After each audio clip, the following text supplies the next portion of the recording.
আসসালামু আলাইকুম। আজকে ৭ দিন হতে চলল। একটা নিউজ আমরা সবাই কম বেশি হয়তো দেখেছি। সবাই জানেন যে আমেরিকার যে দুর্ঘটনাটা, যে সবুজ নামে বাঙালি ভাই সে মাছ ধরতে গিয়ে নিখোঁজ। আজকে ৭ দিন। জানি না কেমন কী অবস্থায় কী ঘটেছিল তার সাথে। আসলে একমাত্র আল্লাহ পাকই জানে কী হয়েছিল। আসলে ভিডিওটা যখনই কেউ এ বিষয়ে ভিডিও আপলোড করে কিংবা শাকিলা আপু ভিডিও আপলোড করলে আমি সাথে সাথে দেখার চেষ্টা করি। কারণ মানে একটা মনের মধ্যে একটা কেমন একটা মানে অশান্তি কাজ করে যে আল্লাহ মানে কি হলো তার সাথে, কি হয়েছিল, কোনো আপডেট আসছে কি না, পুলিশ কিছু নতুন কিছু জানালো কি না, কিছু কিছু সন্ধান পাওয়া গেল কি না, কি এটা আমি দেখার চেষ্টা করি ভিডিওর মাধ্যমে। আসলে ভাইটা আসলে অনেক বছর আমেরিকা থাকে ওই সন্তান নিয়ে, বউ নিয়ে। তো সে কিন্তু নিয়ম কানুন রুল সবই কিন্তু জানতো। তো মাছ ধরা কোথায় অনেক দেশেই মানে সব দেশেই কিন্তু মাছ ধরার আলাদা আলাদা জায়গা আছে, যেখানে মানুষ বড়শি দিয়ে ছিপ যেভাবেই হোক বড়শি ফেলে মাছ ধরে। আমাদের জাপানেও আছে এটা। অনেক জায়গা আছে সুন্দর মানে সেট করা, ওইখানে সবাই মাছ ধরতে যায়।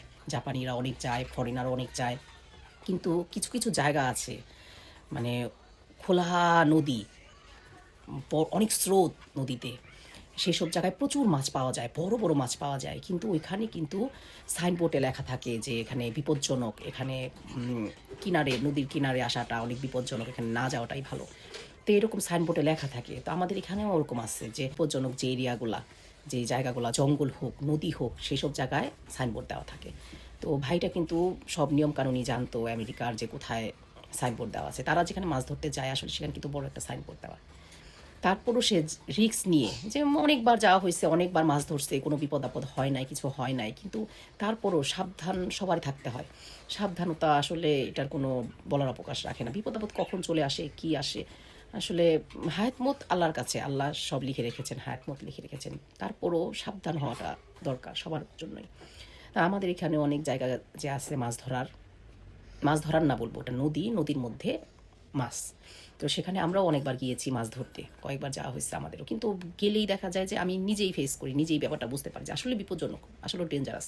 এত স্রোত পানিতে থাকে, মানে ওখানে পড়ে যাওয়ার সাথে সাথে আপনি কয়েক মিনিটের মধ্যে কয়েক মাইল দূরত্ব মানে ভেসে চলে যাবেন। মানে ওখানে যে সাঁতারও কাটতে জানে সে ওখানে সাঁতার কাটতে পারবে না, এত স্রোত পানিতে, তার মধ্যে অনেক গভীর। মানে যে সাঁতার জানে না তার পক্ষে তো ওখানে পসিবলই না কোনোভাবেই তীরে আসা। তো সেখানে ভাইটা একা মাছ ধরতে গেছে। আসলে এটা খুব বড় মানে ভুল হয়ে গেছে। এরকম একটা জায়গায় একা মাছ ধরতে যাওয়া, তার মধ্যে আশেপাশে অন্য দেশি থাকলেও হতো, যে যেমন সময়টা গেছে ওই সময়টা নাকি মানুষও ছিল না। আসলে খুব মানে যখনই নিউজটা একটার পর একটা ভিডিও চোখের সামনে আসে তখনই কেমন জানি বুকটার মধ্যে কামড় দিয়ে আসে, কেমন জানি একটা ভয় লাগে যে আল্লাহ এরকম একটা বিপদ হয়ে গেল, না জানি ভাইটার সাথে কি হয়েছে, না জানি কোথায় আছে, এখন কি অবস্থায় আছে। এই অবস্থার মধ্যে পরিবারের সবাই মানে তার ওয়াইফ, তার বাচ্চাটা, কি একটা অবস্থা। তার মধ্যে দেশে বাবা মা ভাই যারা আছে তারাও শুনতেছি যে অনেক কান্নাকাটি, অনেক অবস্থা খারাপ।